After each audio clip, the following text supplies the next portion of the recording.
단 한 번도 작은아빠를 마음속으로 사랑하지 않은 적이 없어요. 너 작은아빠로 있을 때나 내가 널 존중하는 거야, 씨발아. 네가 날 먹여 살렸다? 내가 너라는 인간한테 1원이라도 받았냐?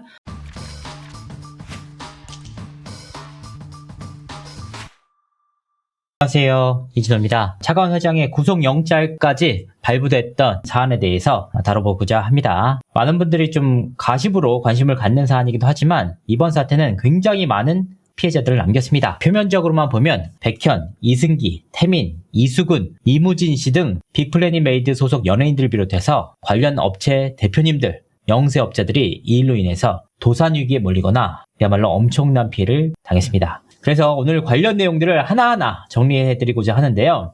이게 겉으로만 보면은 불륜 카톡 때문에 이루어진 일 아니야? 이렇게 생각하실 수도 있지만 그 속내를 보면 훨씬 더 충격적인 사안들이 곳곳에서 발견됩니다. 민감한 사안인 만큼 굉장히 조심스럽고도 보기 편하시게 이해가 빠르시도록 하나하나 정리해보도록 하겠습니다. 타임라인을 통해서 설명드리도록 하겠습니다. 수백억 원이 없던 거예요. 수백억 원이 본인이 있었다면 이렇게 사기 혐의로 끌려가지도 않았습니다. 왜냐? 자기 돈을 자기가 썼기 때문에 외환관리법 위반 등의 문제는 불거질 수 있을지언정 남의 돈을 끌어와서 소위 말하는 소속 연예인들의 IP까지 다 투입을 해서 이거 사업해주겠다고 다 돈 받아놓고 안 줘서 구속될 리가 없죠. 자기 지인에게까지 54억 원의 전세계약금을 받아놓고 그 내용에 대해서 제대로 이행을 안 하면서 돌려주지도 않는 행위, 이런 행위를 할 이유가 없죠.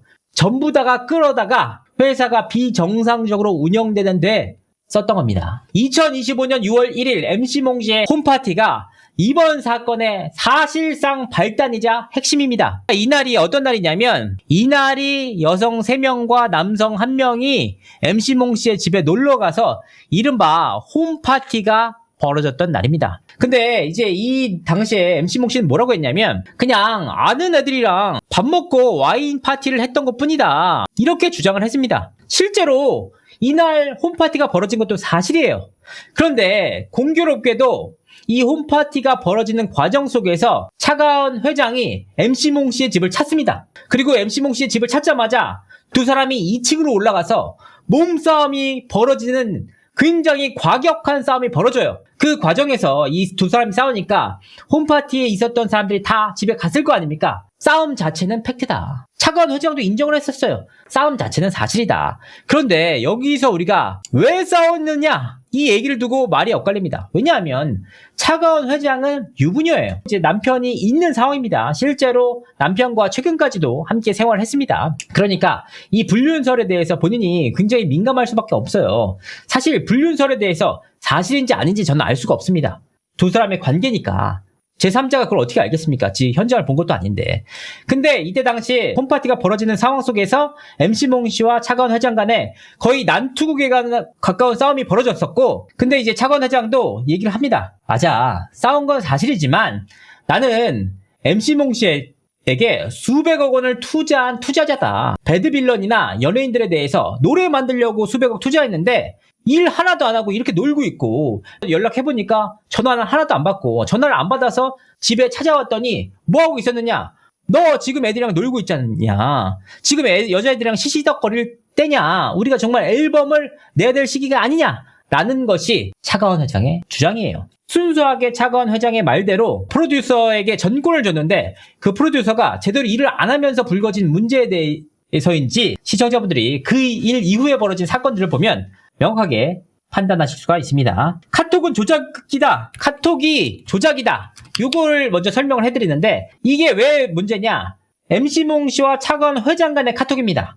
근데 그 안에 막 굉장히 불륜스러운, 사실은 굉장히 이제 남녀 사이에 있을 법한 침실 위에서의 이야기들이 많이 오갔죠. 보도를 했던 매체에게 차가운 회장이 기사 삭제 가처분을 겁니다. 소송을 걸어요. 이 가처분이라는 것이 긴급한 사항에서 심사해서 결정하는 그 소송이잖아요. 근데 이때 MC몽씨가 뭘 하냐? 사실 확인서를 정해줍니다. 그 카톡은 내가 차준영 회장에게 전달한 건 맞는데 내가 잘려서 너무 화가 나서 원래는 내 여자친구, 당시 있었던 실제 여자친구와 주고받았던 카톡을 이름을 차가운 회장으로 바꿔서 차준영 회장에게 전달한 것이다. 조작을 내가 했다. 라고 했기 때문에 재판부에서는 이 조작이 진위 여부를 판단할 수 없기 때문에 그럼 가처분 사안이기 때문에 일단은 기사를 삭제하라. 그리고 나머지는 본안 가서 다퉈라. 라는 것이지 그 실체적으로 조작됐는지 여부에 대해서는 아직 확인되지 않았습니다. 두 번째, 2025년 6월 빅플래닛 메이드 공식 발표를 합니다. 6월 10일 날 카톡을 보내기 시작합니다. 차가원 회장의 작은아버지 차준영 회장에게 보낸 카톡을 통해서였습니다. 살펴보도록 하겠습니다. 6월 10일 화요일, 아버지 저 이제 회사 그만두겠습니다.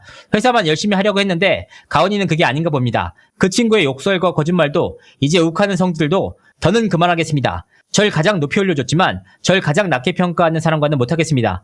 죄송합니다. 제가 이런 말 했다고 하지 말아주세요. 그러니까 이게 내용만 봐도 분명히 서로 간에 감정 다툼이 있었던 것으로 확인되죠. 2025년 6월 빅플래닛 메이드 공식 발표를 합니다. 뭐냐? MC몽 씨의 업무 배제를 발표합니다. MC몽 사내이사 역임 빅플래닛 메이드에서 업무 배제됐다. 이런 내용이 나옵니다. 스타뉴스 취재 결과 MC몽은 빅플래닛 메이드 엔터로부터 회사 업무가 배제된 것으로 확인됐다. 이와 관련해서 사내 직원들을 향한 관련 공지도 전해진 것으로 알려졌다. MC몽 씨의 홈파티가 벌거졌던 2주 만에 MC몽 씨와 상의 없이 일방적으로 이렇게 날벼락같이 업무 배제 발표가 언론사를 통해서 벌어진 겁니다. MC몽 씨는 어떤 사람이냐면 빅플래닛 메이드의 설립자예요. 차관 회장이 빅플래닛 메이드를 매입하기 전부터 이 회사를 설립해서 키워왔던 당사자입니다. 그런데 홈파티를 한번 했다는 이유로 그냥 칼같이 잘렸다. MC몽 씨 입장에서는 굉장히 당혹스럽고 황당할 수밖에 없습니다. 그래서 이제 MC몽 씨가 그때부터 뭘 하냐. 그래서 세 번째 6월 28일 MC몽 씨와 차준영 회장과의 만남이 성사가 됩니다. 바로 이 내용입니다. 그런데 이 미팅이 이루어지기 전에 어떤 일이 있었느냐. MC몽 씨가 지속적으로 카톡을 보내요. 차준영 회장에게. 차준영 회장을 만나고 싶다. 그런데 그냥 만나자고 하는 게 아니다. 그간에 있었던 일련의 사건들을 전부 다 고백합니다. 그리고 관련 자료들을 전부 다 차준영 회장에게 넘겨요. 차가원 회장과의 관계, 현재 회사 상태, 자기가 그동안 어떤 일을 벌여왔는지를 전부 다 자료를 넘겨요. 그러면서 굉장히 억울해합니다. 제가 그 내용들 다 살펴봤거든요. 자기가 바람은 핀 적이 있지만 내가 성매매나 약물에 대해서 복용한 적이 없다. 본인이 수면제 처방받는 거 정당하게 처방받아서 그냥 복용을 했을 뿐이지 나는 성매매나 약물 복용 등을 절대 한 적이 없다. 그런데 굉장히 공교롭게도 MC몽 씨는 지인들을 불러서 집에서 홈파티를 했을 뿐인데 당시에 차관 회장과 갈등이 생기면서 그걸로 끝나면 되잖아요. 근데 성매매와 약물 복용 의혹까지 나왔다. 이 지점에서 가장 억울할 법한 사안입니다. 딱 이 지점에서만 말입니다. 그러니까 여자들이랑 지인에서 집에서 놀 수도 있죠. 총각인데. 그런데 회사에서 잘렸죠. 성매매 몰이당했죠. 이제 약물 복용까지 했다는 내용이 전부 다 언론을 통해서 나왔습니다. 실제로 각 언론사와 관계자들에게 찌라시 형태로 뿌려졌고요. 저한테도 수차례에 걸쳐서 이 내용을 다뤄달라고 제보가 왔습니다. 물론 거절했습니다. 그러니까 MC몽 씨가 너무 억울하니까 차준영 회장을 직접 찾아가서 다 불겠다. 전부 다 밝히겠다. 소상히 만나달라고 요청을 합니다. 그래서 6월 28일 날 실제로 차준영 회장과 MC몽 씨가 만남이 이루어집니다. 이 자리에서 실제로 MC몽 씨가 모든 자료들을 전부 다 가져가서 차준영 회장에게 전달합니다. 어떤 상황이 있었고 뭘 했고 제가 조카인 차가원 회장과 어떤 관계이고 어떤 일들을 해왔고 다 얘기를 해요. 근데 이제 이때 당시에는 100%인 줄 알았지만 후술 하겠습니다. 확인해보니까 95%만 불었다. 나머지 5%가 중요한데. 그래서 이때 당시에 MC몽 씨가 혼자 간 게 아니라 지인들이랑 다 같이 가서 자기가 차관 회장으로부터 어떤 선물을 받았고 어떤 대우를 받았고 이거를 각서처럼 다 씁니다. 하나하나 선물 목록들 앞서서 공개했던 내용들 있죠. 컬리넌이나 뭐 50억짜리 시계나 이런 거 다 본인이 써요. 지인이 쓴 내용에 대해서 각서에 대해서 본인이 첨삭을 해서 내가 뭘 했고 합니다. 물론 MC몽 씨는 본인이 쓴 자료가 결코 아니라고 수차례에 걸쳐서 저한테 밝혔습니다. 사실과 다르다. MC몽 씨의 주장입니다. MC몽 씨가 어떤 주장을 하냐면 어르신이라고 그래요. 어르신. 그냥 전문 경영인에게 맡겨달라. 왜냐면 자기가 설립한 회사인데 지금 엉뚱한 사람한테 가 있으니까 지금 이대로 하면 회사 망한다. 큰일 난다. 회사 횡령하고 난리도 아니다. 라고 해서 무릎을 꿇으면서 어떻게 쓰냐면 이때 당시에 주식 매매 계약서를 써요. MC몽 씨가 차준영 회장에게. 차준영 회장이 주식을 사겠다고 해요. 왜냐면 MC몽 씨는 빅플래닛 메이드의 설립자잖아요. 그래서 그때 당시에 주식 27%를 확보한 대주주다. 라고 해서 이 내용을 100억 원에 매수합니다. 다음은 안 팔았더라고요. 26%에 대해서 차준영 회장이 사주겠다고 해요. 내가 일단 회사 정상화 시키려면 다 봐야 되니까 100억 원에 내가 매수할 테니까 하자 라고 해서 주식 매매 계약서를 작성해요. 다 작성하고 심플하게 26%에 대해서 100억 원을 주고 매수하겠다. 단 딱 하나의 조건이 붙었어요. 추후 회사 정산 후 지급한다. 단 회사의 횡령 금액은 공제한다 라는 부가사항이 붙었습니다.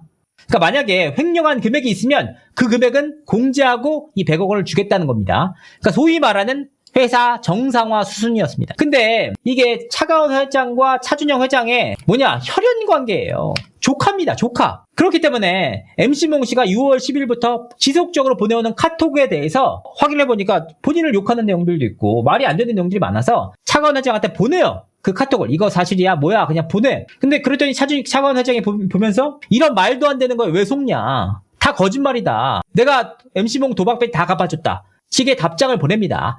그런데 6월 28일 만남 이후에 혈연으로 이뤄진 끈끈한 관계에 금이 가기 시작합니다. 바로 6월 29일 차준영 회장과 차가운 회장과의 갈등이 시작됩니다. 왜 이런 내용들이 나오냐? 차준영 회장은 앞서 말씀드렸다시피 그 자료들을 지속적으로 MC몽 씨에게 받으면서 니들끼리 이거 해결해라. 나한테 이렇게 하지 말고. 그리고 내 얘기 하지 말라고 얘기를 해요.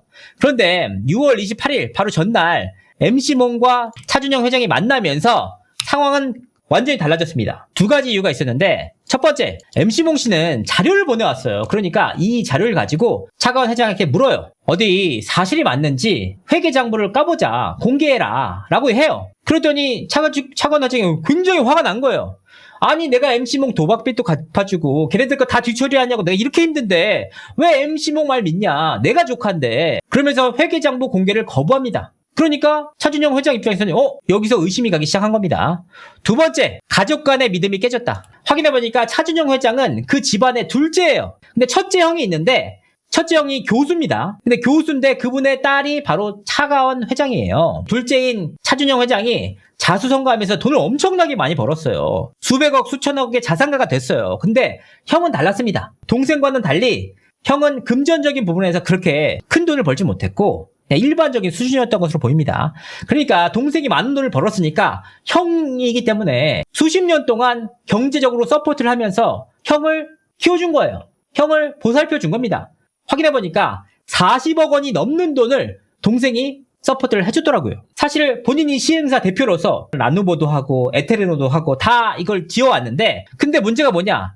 차가운 회장이 자기가 이제 빅플래닛 인수를 하면서 뭐라고 했느냐? 외부상으로 에테르노 내가 했어. 라누보 다 우리 아빠랑 내가 한 거야. 근데 차준영 회장은 그냥 바지 사장이야. 우리 아빠가 한 거에 숟가락만 맨날 올리는 사람이야. 돈도 안 돼. 라고 얘기를 다수의 사람들에게 얘기를 했습니다.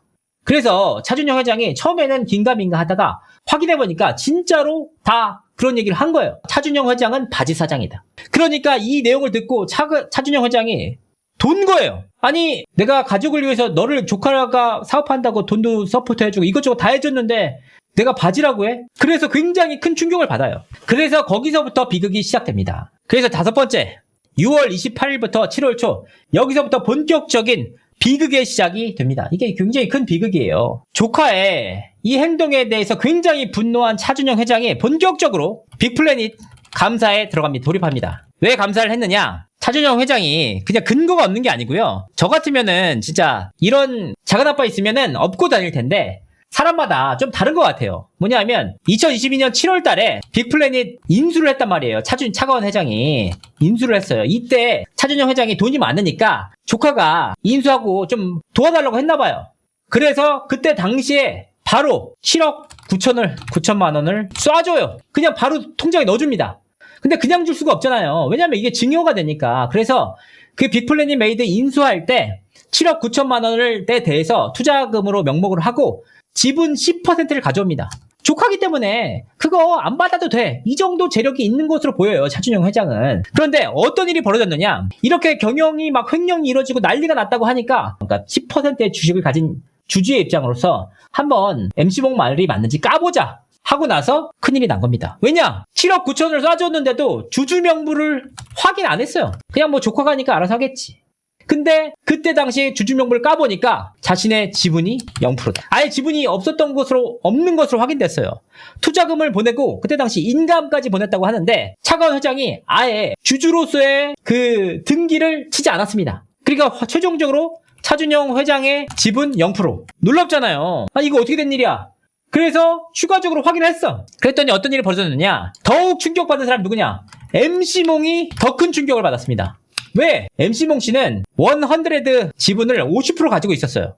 그리고 빅플래닛 메이드 지분을 27% 가지고 있었는데 전부 확인을 해봤더니 100 지분은 0%. 다 100% 차가운 회장이 가져갔고 빅플래닛 자기가 27% 가져갖고 있었던 것으로 알고 있던 그 지분은 2%로 바뀌었다. 그러니까 단 2%밖에 안 남았어요. 그러니까 앞서서 100억 원에 달하는 주식 매매 대금을 지불한다고 계약서가 있었잖아요. 그러니까 27%가 있어야 되는데 까보니까 2%밖에 없어. 아무것도 아닌 거예요. 다 몰라. 이게 어떻게 됐는 일인지. 여기 이 지점에서부터 가족 간의 가족 간의 혈연, MC몽 씨와 차가운 회장과의 관계 모두 다 박살이 나가지고 신뢰가 모두 파탄난 상황. 그렇다면 여기서 이제 MC몽 씨와 차준영 회장이 주식을 갖고 있었던 주주로서 문제제기를 해야 되는데 여기서 어떤 일이 벌어지느냐? 더 충격적인 일이 하나 벌어집니다. 8월 초 드러난 MC몽의 실체. 어쨌든 본인이 대주주로서 그 내용들을 하나하나 확인을 하잖아요. 확인을 하는 과정 속에서 조카만 문제인 줄 알았는데 MC몽의 문제도 더 컸다. 그렇잖아요. 주식 매매 계약서를 체결했었는데 추후 정산 이후 지급한다고 했었는데 확인해보니까 이거 회사 돈이 다 없어. 회사가 실체가 하나도 없던 거예요. 그래서 그 자리에서 사실 차준영 회장도 그러면 안 되죠. 갭 빡쳐서 찬 커피인지 뜨거운 커피인지 확인이 안 됐지만 MC몽 씨의 주장으로는 본인에게 커피를 쏟은 뒤에 가버렸다. 그래서 관계가 끝났습니다. 회사를 정상화시켜달라고 해서 장부를 닦아봤더니 이 회사가 도저히 회생이 불가능할 정도로 엄청난 돈을 썼다. 그 돈 다 어디다 썼느냐? 차관 회장이 외부에서 들어온 돈에 대해서 본인이 본인 통장으로 받고 그거를 금괴로 바꿔서 다시 본인의 명의로 회사 통장에 입금하는 이런 형태로 이루어졌고 차관 회장이 MC몽 씨에게 엄청난 선물을 해주고 특히나 라스베가스에 가서도 엄청난 돈을 갚아준 내역들 다 확인했기 때문에 이 회사가 빈껍데기인 걸로 확인된 거예요. 이거 차가운 문제라면서 이게 뭐야? 라고 해서 커피를 쏟고 끝난 것으로 보입니다. 그런데 여기서 끝났으면은 차라리 MC몽 씨와 차관 회장이 모두 책임지고 끝나는 사안이었어요. 근데 여기서 끝나지 않습니다. 왜 그런 문제냐? 이렇게 커피까지 뒤집어 쓴 MC몽 씨가 뭘 하냐? 다시 차가운 회장을 찾아갑니다. 비극의 또 다른 시작이었습니다. 그래서 다시 MC몽 씨는 차가운 회장 쪽에 붙은 것으로 확인돼요. 그래서 전부 다 이 당시에 차준영 회장이 어떻게 하고 있고를 전부 다 차가운 회장에 불었습니다. 그러면서 여기서 나온 그 설들이 뭐냐? 바로 경영권 탈취설이에요. 이때 차관 회장이 차준영 회장에게 직접 보낸 카톡을 확보할 수가 있었습니다. 왜 이게 충격적이냐면 그 이전의 카톡을 먼저 보겠습니다. 차관 회장이 차준영 회장에게 8월 15일 카톡을 보내기 전에 어떤 내용이 있는지 살펴보겠습니다. 작은 아빠, 제가 정리할게요. 마무리가 더 시끄러우면 지금 안 됩니다. 회사가 시끄러워지기 때문에 이 상황에서 엉뚱한 곳으로 튈 수 있어요. 많이 도와주셔서 감사하고 지금부터는 제가 변호사랑 마무리할게요. 단 한 번도 작은 아빠를 마음속으로 사랑하지 않은 적이 없어요. 존경하지 않은 적이 없어요. 지금도 마찬가지입니다. 이 회사 아티스트들은 조그만 이슈에도 불안해하고 힘들어해요. 이미 지금 안 좋은 소문들이 퍼지고 있어서 이거 제가 마무리해야 돼요. 작은 아빠의 공을 인정하지 않는 게 절대 아님을 알아주셨으면 합니다. 이 카톡이 왜 중요하냐? 이 카톡을 보내고 나서 얼마 지나지 않아 8월 15일 날 차가운 회장이 차준영 회장에게 보낸 카톡 단독 입수입니다. 충격받지 마시길 바라겠습니다. 8월 15일입니다. 차가운 회장, 너 작은 아빠로 있을 때나 내가 널 존중하는 거야. 네가 날 먹여 살렸다? 내가 너라는 인간한테 1원이라도 받았냐? 내가 도움을 줬으면 좋지. 내가 너한테 받은 게 있어? 내가 전화로 시원하게 너라는 인간에 대해서 얼마나 같은지 얘기해 주려고 했는데 전화 안 받네. 무섭냐? 내가 횡령을 해? 한번 해볼까? 누가 빵 가는지? 난 너 바로 X되게 할 수 있는데 참고 있다는 것만 알아. 이 개 버러지 같은 새끼야. 그리고 땡땡이가 내가 범죄자라고 했다더라. 땡땡 성형외과 가서 한 번만 없는 말 씹으리면 지가 나한테 했던 말들 다 깔 거야. 더 건들지 마. 너희 다 몰살시키기 전에 너가 X 같은 삶을 살아서는 나한테는 뭐로든 할 수가 없어. MC몽을 죽이면 차가원은 자동으로 죽는다고 했다며 죽여봐. 내가 죽는지. 미친 새끼. 늙으니까 노망났냐? 내가 조카로 있을 때나 너가 차준영이라는 존중을 받을 수 있었던 것이라는 것만 알아라. 이 개버러지 같은 새끼야. 다른 사람들 너한테 잘 보이려고 고개 숙이겠지만 내가 너한테 잘 보여야 할 이유가 단 1이라도 있는지 네가 잘 돌아가는 머리로 생각해봐. 그 가방 모찌들 시키지 말고 네가 직접 전화해. 저도 이 카톡을 앞뒤로 보면서 아니 어떻게 그 전에 존경하고 사랑하고 작은아버지 너무 단 한 번도 존경하지 않은 적이 없었다고 했는데 바로 돌변해서 이렇게 쌍욕을 날릴 수가 있는지 너무 큰 충격을 받았습니다, 사실은. 그래서 어떤 일이 벌어지느냐? 2025년 8월부터 12일까지 차가운 회장이 역습이 시작돼요. 차준영 회장이 시행사 대표라고 했잖아요. 그렇기 때문에 가족이었기 때문에 알고 있던 내용들. 사실은 차준영 회장은 조카 차가원 씨에게 그렇게 많은 얘기를 안 했어요. 누구한테 얘기했느냐?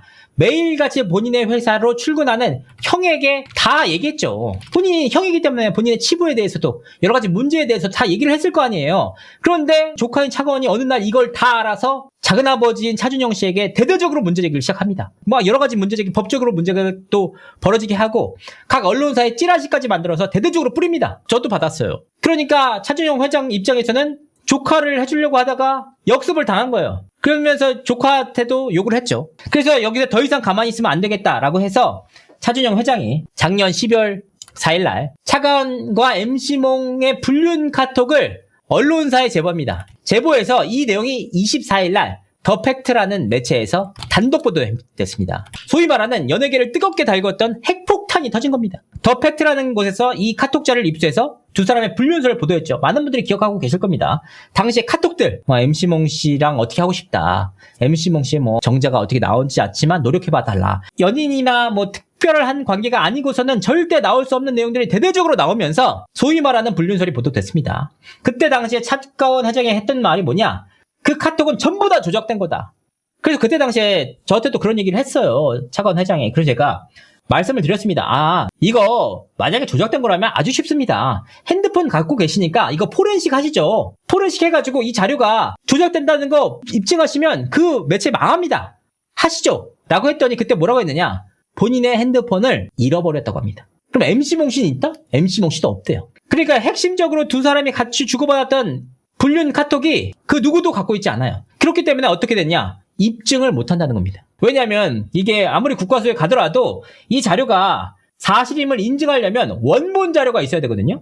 근데 불륜 카톡을 주고받았다는 그 두 당사자가 모두가 핸드폰을 잃어버려서 없대요. 그래서 이때 당시에 심지어는 MC몽 씨가 사실 확인서를 법원에 제출합니다. 내가 원래 여자친구한테 보냈던 카톡인데 차가원 회장을 엿먹이기 위한 목적, 내가 너무 억울해서 조작된 자료를 차준영에게 줬다. 라고 해서 법원에서 인용을 해서 이 기사가 삭제가 됐습니다. 그래서 어떤 일이 벌어졌냐? 10번째, 2026년 1월 말에 어떤 일이 벌어졌냐? 불륜설 보도 이후에 빅플래닛 메이드는 급격하게 망가졌습니다. 그동안 돌려막기 하던 흐름이 다 끊겼고 차가원 회장은 그야말로 사면초가에 물렸어요. 근데 차가원 회장이 분노할 수밖에 없잖아요. 아무리 생각해도 열받는 거야. 왜 열받느냐? 이 모든 사달의 원흉이 누구냐? 바로 MC몽 씨다. 그래서 차가원 회장은 바이럴 업자를 섭외해서 MC몽 씨에 대한 역바이럴에 들어갑니다. 이 과정에서 성매매 논란까지 나온 겁니다. 실제로 한 유튜브 채널에는 성매매를 언급하는 그 MC몽 씨의 성매매 문제에 대해서 대대적으로 문제 제기를 하는 영상이 공개되기도 했습니다. 이와 함께 작은아버지인 차준영 회장에 대해서도 문제 제기가 이뤄져요. 그러니까 제가 확인해보니까 현직 기자가 개입된 것으로 파악됩니다. 제가 이제 여러 가지 취재를 해보니까 현직 기자가 차가원 회장에게 이 바이럴 업자를 소개시켜줬고 이 바이럴 업자가 이걸 진행하는 대가로 1억 6천만 원을 받기로 했다. 근데 문제가 뭐냐? 근데 차가원 회장의 주머니가 넉넉하지 않았단 말이에요. 그래서 결국은 돈 문제가 불거집니다. 일단 1억 6천만 원을 받기로 하고 진행을 했는데 실제로 해보니까 돈을 안 주고 1억만 줬다. 그래서 이거 돈을 주는 과정에서 서로 양측에 또 싸움이 벌어져요. 그래서 제가 이 자료를 확보할 수 있었던 겁니다. 역바이럴 녹취 살펴보도록 하겠습니다. 인터넷 민족이 과연 어떤 혜택까지 주는지 제가 본사로 직접 찾아가 보도록 하겠습니다. 설명할 시간이 없어, 빨리 타! 인터넷 민족에 특별한 혜택이 따로 있나요? 잘 들어. 인터넷 민족은 원하는 날짜에 즉시 설치, 미친 할인 혜택에 두둑한 현금 지원까지 쏜다. 어때? 연예 대통령 구독자를 위해 공유기까지 공짜로 주신다는 게 사실이 맞을까요? 당연히 무료지. 퍼져야 되는데. 퍼지는 거는 조금, 퍼지는 건 속도 문제인데, 아, 퍼지는 건 또, 제가 또 따로 또 얘기를 좀 해놓을게요, 일단. 얘가 올라가는 시점을 알려줄 테니까, 이게 금액은 어쩔 수 없이 비싸요. 그냥 아시겠지만, 저 사람들 징역 다 각오하고 하는 거거든요. 왜냐면 어차피 나중에 교통 나면 자기들이 안고 가야 돼. 아, 내가 입수했다. 왜? 하면서 그냥 가면 뭐 한 6개월 살 수도 있고 1년 살 수도 있는데, 그냥 그런 거 감안하고 하는 사람들이라 금액이 좀 세긴 하지만, 효과는 이게 제일 좋아요. 아, 일단은 이것만 좀 올려주시면. 네네. 근데 아직 안 올라왔어요, 일단. 그쵸. 아, 일단은 이제 편집을 하고 키워드를 정해야 돼서 아까 그 키워드 뭐 더 필요하신 거 있냐고 했는데 제가 그 4개면 키워드 충분하거든요. 네. 그 내란, 계엄, 남국민은 같이 그랬어, 차준영이랑. 남국민 넣으면 이 키워드가 너무 세져요. 아, 알겠어. 그 남국민이 활동하는 게 크게 없어갖고 늘 이유가 없습니다. 검색하면 이제 그 이름을 검색하면은 이런 게 제일 먼저 뜨는 거죠, 유튜브에. 성매매 이것도 키워드 있어요? 성매매는 그게 할 수가 없죠, 키워드. 아, 키워드는 못하고. 네네네. 이렇게 유튜브만 올라가는 거죠? 인스타는 안 올라가죠? 네네, 인스타는 효력이 별로 없을 것 같아서 보는 사람 보니까 유튜브가 지금 시간에 제일 많이 보기도 하고 이런 식으로 올려놓으면 굉장히 괜찮죠. 틱톡 할 시간이기도 하고요. 아, 틱톡. 이걸로 여자애가 떨어질까 모르겠다. 여자애는 안 떨어져도 MC몽은 난리가 나죠. 그때 회장님이 하실 수도 있고 이거 뭐냐고.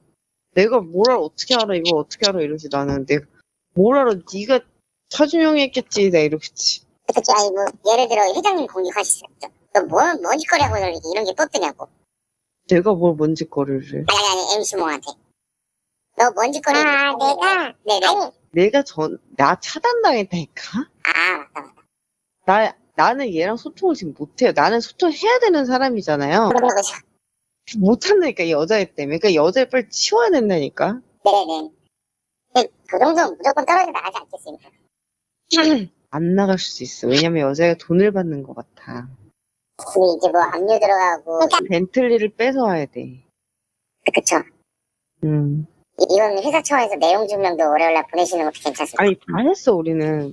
지급명령 신청이 떨어진 거예요. 아, 네네. 근데 여기서 너무 놀라운 게 두 가지가 있어요. 첫 번째, 그 여자가 떨어질까? 이게 왜 놀라웠냐? 아니, 그렇게까지 자기 인생을 망가뜨렸잖아요, 사실. 돈 문제가 아니었으면 빅플래닛 메이드 그냥 잘 돌아갔을 회사잖아요. 어떻게 됐든. 근데 빅플래닛 메이드가 어렵게 되고 본인도 이 불륜 카톡이 터지면서 힘들어졌는데 그 와중에 역바이럴을 시키면서도 어떻게 그 여자 이걸로 떨어져 나갈까? 벤틀리를 뺏어야 된다. MC몽을 개털로 만들어야 그 여자가 떨어져 나갈까? 나가지 않겠냐라는 의미예요. 그러니까 이때 당시까지만 하더라도 어떤 의미인지 어떤 관계인지 저희는 알 수가 없죠. 하지만 굉장히 미련이 남은 것으로 파악되죠. 이 내용만으로도. 작은아버지가 시행을 했던 빌라에 분양을 받았다는 이유로 남궁민 씨를 넣으라고 한 겁니다. 그냥 아무 이유도 없어요. 맥락도 없이. 그래야 차준영이 힘들다. 그래서 제가 추가적으로 확보한 녹취도 공개하도록 하겠습니다. 네.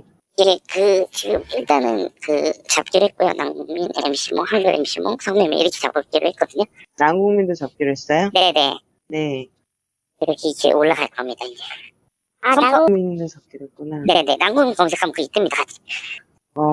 그러면 차준영은 난리 날 거야. 그렇겠죠.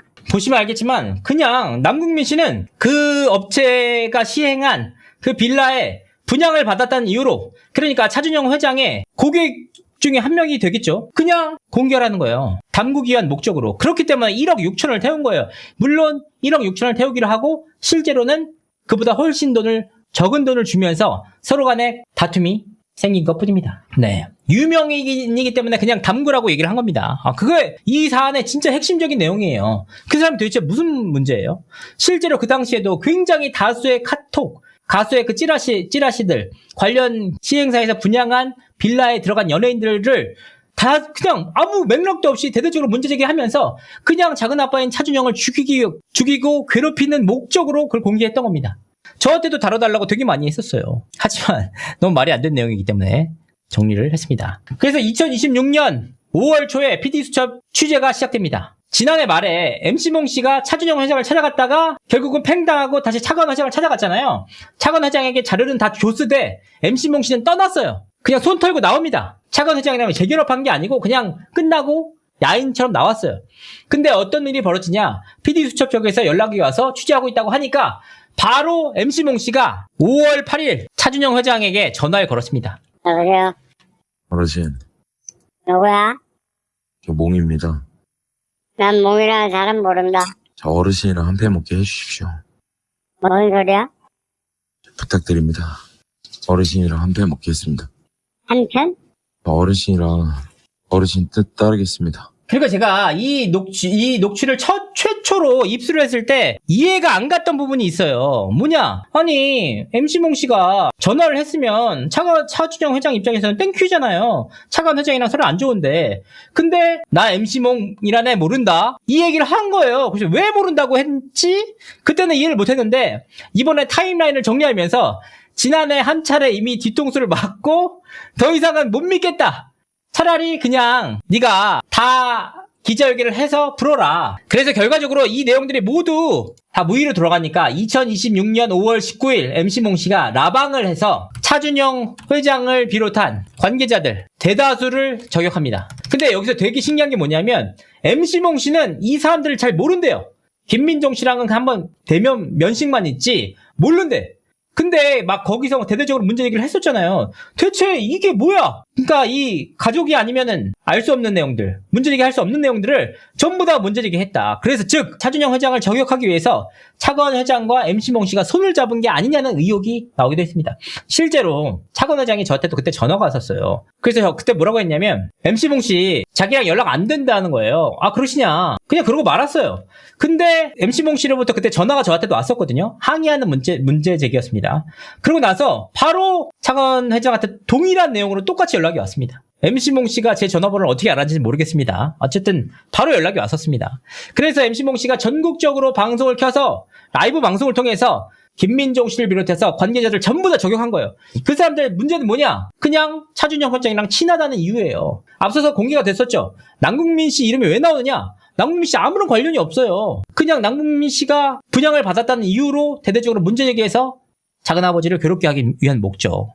그러니까 이 내용들을 보면서 제가 굉장히 큰 충격을 받았었어요. 결국 2026년 6월 2일 PD수첩이 방송됐고 차관 회장이 구속이 됐습니다. 이 타임라인은 이렇게 보시면 아주 심플하고 편합니다. 사실관계를 검증해 보도록 하겠습니다. MC몽 성매매 CCTV 사진의 진실에 대해서 말씀을 드릴 필요가 있을 것 같습니다. 바로 이 사진인데 근데 이 사진에 대해서 진짜 충격적인 사실을 확인할 수가 있었습니다. MC몽 씨가 그때 그렇게 얘기했잖아요. 아니 청첩장을 주러 온 19년지기 지인이다. 19년지기 동생 사진을 캡처해서 어떻게 술집 여자를 호도하고 성매매를 했다고 할 수가 있느냐 라고 얘기를 했습니다. 물론 제가 MC몽 씨를 뭐 100% 믿고 싶어요.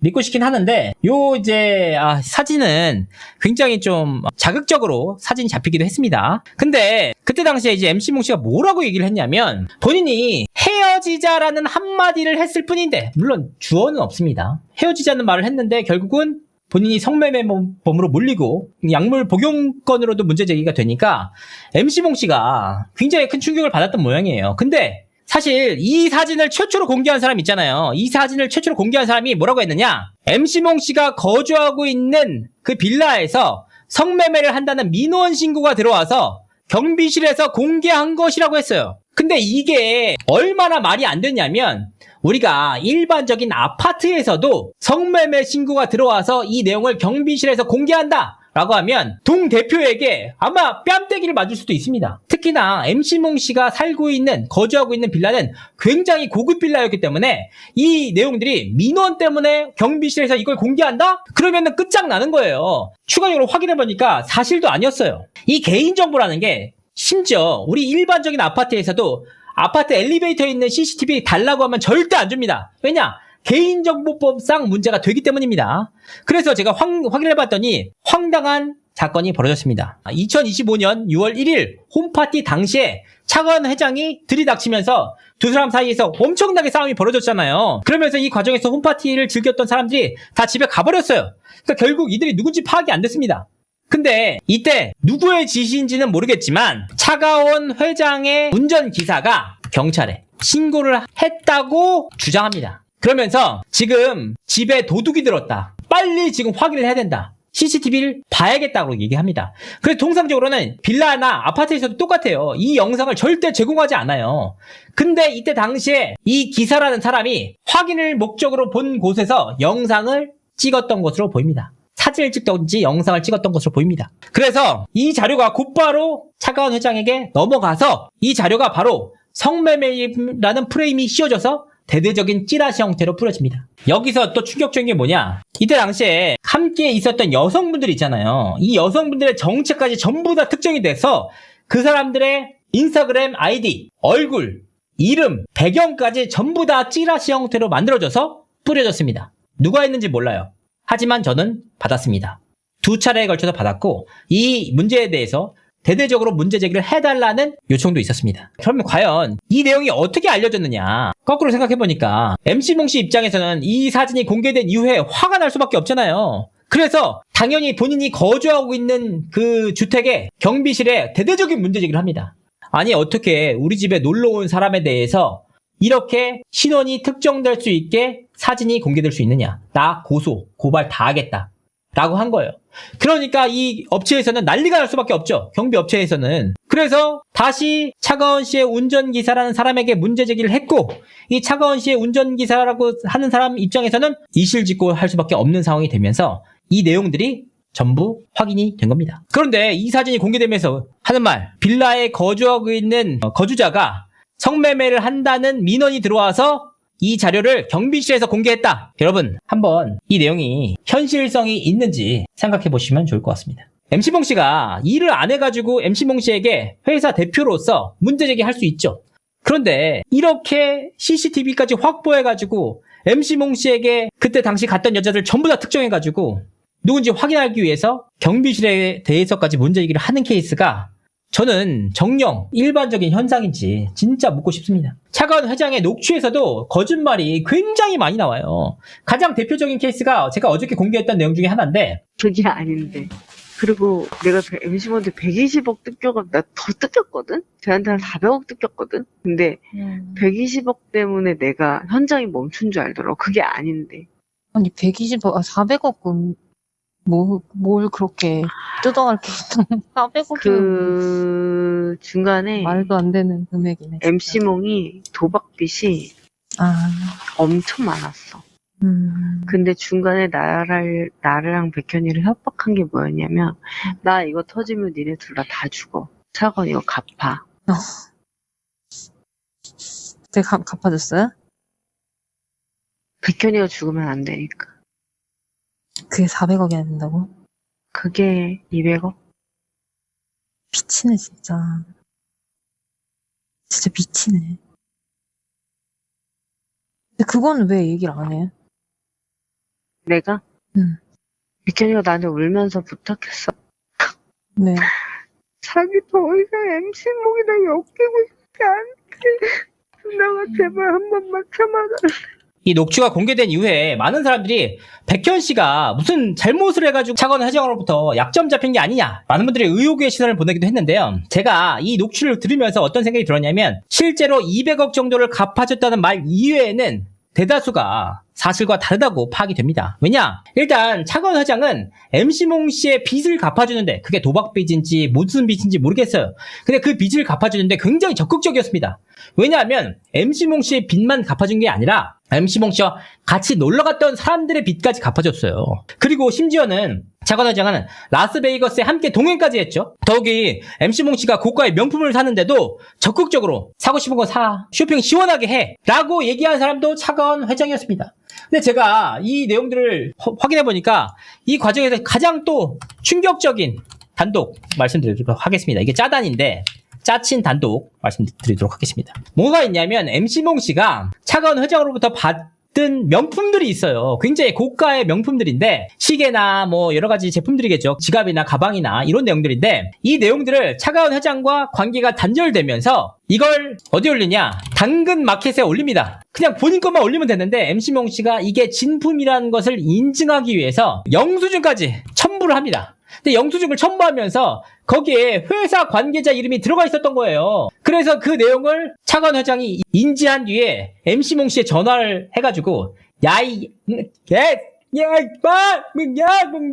당장 신고한다. 이런 내용들을 살펴보면은 차관 회장의 말을 100% 있는 그대로 믿기가 힘들다는 거예요. 백현 씨가 무슨 관계가 있어요? 백현 씨가 나 너무 힘드니까 시몽이 형한테 200억 갚아줘 얘기할 가능성이 별로 없다는 거예요. MC몽 씨랑 더 이상 안 엮이고 싶다고 얘기한 건 사실일 수 있죠. 근데 본인이 돈을 갚아준 걸 가지고 왜 백현 씨의 이름을 얘기를 하냐 이 말이에요. 거래 완료 1억, 부쉐론 콰트로링 61호 900만원, 대표 불가리 가격 없음, 에르메스 남성 HAV 40 록 버전 오타 끌어와 3,500만원, 티파니 락 바이드 와이드 목걸이 팔찌 세트 퍼렐 콜라보 풀 다이아 버전 9,900만원, 크로마트 다이아 22K 골드 키체인 에르메스 가방용 장식용 5,300, 와 이렇게 비싸.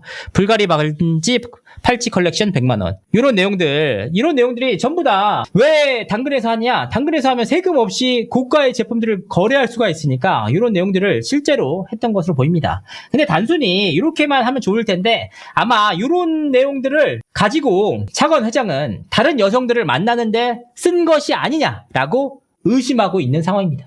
그렇게 되면 더 크게 분노를 했고, 그래서 여기서 또 중요한 내용을 또 하나 말씀드리는 게 차관 회장의 말을 100% 믿기 어려운 이유를 말씀드리는 거예요. 이 내용은 짜단이 아니고 그냥 진짜 단독인데 차관 회장과 이승기 씨가 굉장히 가까운 사이였단 말이에요. 정말 작년까지만 해도 좋았는데 올 초부터 소름 돋는 일이 벌어졌다는 거예요. 왜 벌어졌느냐? 갑자기 차관 회장이 와이프 이다인 씨에게 이런 얘기를 했다고 합니다. 갑자기 너무 힘들어서 견민희 선생님 만나고 싶다. 위로받고 싶다. 만나게 해달라. 자기가 이렇게 힘들어하는 걸 보니까 그때 견민희 선생님이 너무 힘들었겠다 싶다. 딸인 너가 연락을 자주 드려라. 이렇게 카톡을 보냈다고 합니다. 그래서 그때 당시에 이다인 씨 입장에서는 이다인 씨의 지인의 설명이에요. 관련 자료들도 제가 확인을 했었는데, 아니 그러니까 이다인 씨는 엄마랑 가족들이랑 절연을 했기 때문에 아니 왜 그러시나. 분명히 그걸 알고도 있고 내가 기사까지 냈는데 그러고 말았대요. 그냥 그러고 선을 긋고 네 알겠습니다 하고 말았는데, 그러고 나서 어떤 일이 벌어졌느냐. 바로 내일이 이승기 씨의 105억에 달하는 전세금 반환 시점이 바로 내일이에요. 내일 그 돈을 안 주면 이승기 씨 그냥 바닥에 놔줄 수밖에 없는 상황이었거든요. 근데 이 카톡을 보낸 시기는 올해 1월, 2월 달이에요. 결과적으로는 올해 5월부터 갈등이 본격화됐거든요. 이승기 씨와 차관 회장 간에. 그래서 그 갈등이 생기면서 결국은 만약에 내가 엄마를 불러서 혹은 어머니를 직접 집으로 모시거나 연락을 취하는 모습을 차관 회장이 알았다면 이 내용이 언론을 통해 안 터졌을까? 고스란히 약점을 잡힐 수밖에 없는 내용이었다. 실제로 차관 회장은 이승기 씨와의 갈등이 생긴 이후에 카톡을 공개했어요. 그때는 이승기 씨와 이다인 씨가 어머니가 처갓집과 절연하기 전이었는데 그때 카톡을 공개하면서 마치 지금 연락을 주고받는 것처럼 대중들이 인식을 했잖아요. 올해 초 보낸 카톡대로 어머니를 모시고 연결을 시켜줬다면 사실상 본인들은 약점을 잡혀서 그 어떤 일도 할 수가 없었던 것으로 보입니다. 그만큼 무섭다는 거예요. 그러니까 이게 누가 피해자고 누가 가해자고 얘기하자는 것이 아니고 실제로 있는 사안들에 대해서 말씀드리는 겁니다. 제가 또 하나 말씀드리고 싶은 게 뭐냐. 차관 회장이 거짓말을 굉장히 잘해요. 저한테도 거짓말을 하는데 차관 회장과 저 역시도 취재원의 관계예요. 기자의 관계인데 저한테도 수차례에 걸쳐서 2025년 말부터 MC몽 씨의 성매매 이슈를 다뤄달라고 계속 요청을 했습니다. 차준영 회장에 대해서도 다뤄달라고 계속 요청을 했습니다. 근데 제가 다 거절했어요. 아니 어떻게 일반인을 다룰 수가 있느냐. 그리고 MC몽 씨의 성매매를 어떻게 다룰 수가 있느냐. MC몽 씨가 성매매를 했는지 현장에서 보지 않는 이상 이건 불가능한 얘기다. 그런데 어떤 일이 있었냐. 2026년 1월 달에 MC몽 씨의 성매매 사건이 한 유튜브 채널을 통해서 터지니까 그때 제가 확인차 전화했거든요. 이거 성매매라고 저번에 얘기하셨는데 관련해서 이야기를 좀 들을 수 있을까요? 했더니 차관 회장이 그때 뭐라고 했느냐. 180도로 돌변해서 아니 그거는 성매매로 보기 어렵죠. 그래서 저는 아니 본인이 분명히 성매매라고 얘기를 했는데 갑자기 불과 한두 달 만에 성매매로 보기 어렵다? 뭐가 이상하다고 좀 판단이 들었습니다. 그래서 제가 좀 당황스러웠는데 그때 실제로 보니까 지금의 역바이럴 녹취 등을 살펴보니까 그제서야 제가 알 수 있었던 겁니다. MC몽 씨를 소위 말하는 담그기 위해서 본인이 작업을 다 해놓고 본인이 한 것처럼 비춰지면 안 되니까 성매매? 그렇게 보기는 어렵다라고 언론사 등의 기자들에게 이야기를 했던 것으로 파악됩니다. 이게 굉장히 좀 충격적인 얘기예요. 그래서 제가 사실 올해 4월 달부터 차관 회장에 대한 제보가 빗발쳤습니다. 근데 이 제보자들이 뭐라고 얘기하냐? 이진호가 차가운 회장에게 3억을 받았다. 이진호가 차가운 회장에게 3억을 요구했다. 이진호는 차가운 회장에게 꼼짝 못한다 등의 이야기를 직접 했다는 거예요. 그래서 제가 제보자들한테 얘기했어요. 제가 3억을 요구했다고요? 제가 3억을 받았다고요? 네, 실제로 했습니다. 한 명이 아니에요. 굉장히 다수의 사람한테 그 얘기가 들려왔고 직접 확인을 해줬습니다. 그래서 제가 너무 황당해서 그때 당시 바로 차관 회장한테 전화 걸어서 제가 3억 원을 요구하거나 3억 원을 받았다고 사람들이 얘기를 하는데 사실이 맞나요? 라고 얘기를 했습니다. 차관 회장한테 직접. 그랬더니 차관 회장이 그 사람이 내 지인들이에요? 그 사람들이 나 아는 사람들이래요? 알지도 못하는 사람들이 말도 안 되는 소리 하면서 막 화를 내는 거예요. 그래서 제가 아니 그런 얘기를 하신 적이 있으십니까? 없으세요? 얘기했더니 없다고요. 그렇게 못 믿으시겠으면 내일 당장 제가 기자회견 할게요. 어떤 기자회견 하시게요? 나 이진호 기자한테 3억 준 적 없다. 이진호 기자가 나한테 3억 요구한 적 없다. 라고 기자회견 하겠다. 뭐지? 내가 진짜 너무 황당해가지고 3억이 있었으면 제가 여기까지 왔겠습니까만 혼자서 지금 밤늦게 혼자서 이게 아무도 없는 제작진도 없는데 심지어는 차가운 회장이랑 마지막으로 본 적이 있었어요. 주전 관계에서. 언제 봤었냐? 2023년 8월 달에 본 적이 있었습니다. 연예 관계자랑 한번 같이 봤었는데 그때 당시에 미팅 이후에 갑자기 에르메스 백 같은 걸 들고 나와서 저한테 주는 거예요. 그래서 에르메스? 왜냐면 제가 딴 건 모르지만 그 색깔을 알잖아요. 주황색 색깔. 그래서 이런 건 받을 수 없다 하고 도망 나왔어요. 왜 이러시냐고 하고 도망 나왔는데 근데 제가 같이 갔던 그 지인에게 백을 주면서 이거 꼭 받아달라고 줬다는 거예요. 그래서 제가 절대 그거 받을 수 없다. 되돌려줘라. 나 관련도 없고 그런 거 받아서도 안 되고 내가 왜 받냐 하고 끝났거든요. 근데 나중에 지인을 통해서 얘기를 들어보니까 에르메스 백은 아니고 에르메스 슬리퍼였다고 합니다. 제가 그런 거라도 한 번이라도 받은 적이 있다면 저는 지금 날아갔을 겁니다. 어떤 얘기도 못했을 겁니다. 약점 잡혀가지고. 그런데 그 일 이후에도 내가 3억을 요구했다. 이진호가 3억을 받았다. 이진호에게 3억을 줬다라는 식으로 호도하고 다녔던 겁니다. 아니 내가 3억 받았으면은 내가 여기 이러고 있었겠냐 이 말입니다. 저는 단돈 1원 한 푼 받은 적이 없고요.